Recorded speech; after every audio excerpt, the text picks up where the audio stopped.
Do you want to know who the ultimate lazy person is?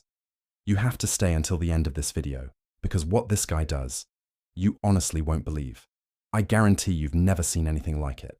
We all know someone who hates working, right? That one friend or family member who would rather do anything else than lift a finger. But let me tell you, this guy I'm about to describe takes laziness to a whole new, almost artistic level. He wakes up late. And when I say late, I mean the sun is already thinking about setting for the day. His clothes aren't just on the floor. They form a kind of modern art installation that he has to navigate every morning.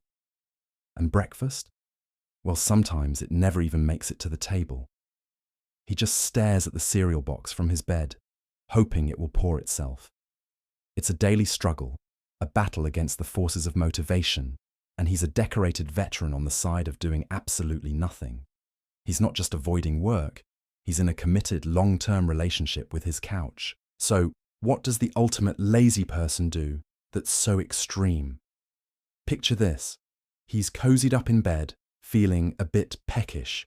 He decides to order food delivery. Normal, right? Wrong. He does it from his bed, using his phone, which is in the other room. How, you ask? He uses his laptop to remotely access his phone to place the order. Why? Because the sheer physical effort of walking to the kitchen, or even just across the room to grab his phone, is simply too much to bear. It's like climbing Mount Everest in his mind. He's basically a tech genius, but he only uses his powers to avoid moving. He once tried to use a drone to fetch him a soda from the fridge, but setting up the drone was too much work, so he just stayed thirsty. It's not just about ordering food, it's a whole philosophy. He considers any movement that isn't absolutely necessary for survival a complete waste of precious energy. And when you dare to ask him why he's doing nothing, oh, he's ready. He has a whole library of creative excuses that are so absurd you can't even be mad. You might ask, "Hey, have you done anything today?" And he'll reply with a completely straight face. "My bed was incredibly busy today. It had a very demanding schedule of holding me down." Or you'll find him glued to the couch, and his excuse is, "The couch asked me to stay a little longer. It said it was feeling lonely." My personal favorite is when his dog is napping right next to him. If you ask him to get up, he'll whisper, "Shh, my dog needed me," to nap with him. It's for emotional support. His emotional support, not mine. Well, maybe a little of mine too. He once told me he couldn't take out the trash because he was supervising the dust bunnies to make sure they were settling correctly. You see, in his world, he's not lazy. He's just extremely considerate of inanimate objects and sleepy pets. For him, life is viewed through a very different lens. Standing up is not a simple action. It's an extreme sport, a high-intensity workout that requires mental preparation and at least 10 minutes of contemplation. Turning on the light switch? That's a heroic act, a grand gesture worthy of a round of applause.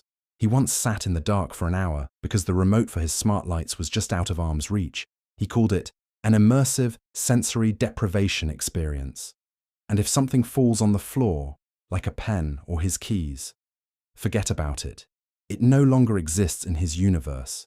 It has been absorbed by the floor dimension. He just waits. He waits for gravity to reverse, for a helpful gust of wind to blow it back into his hand.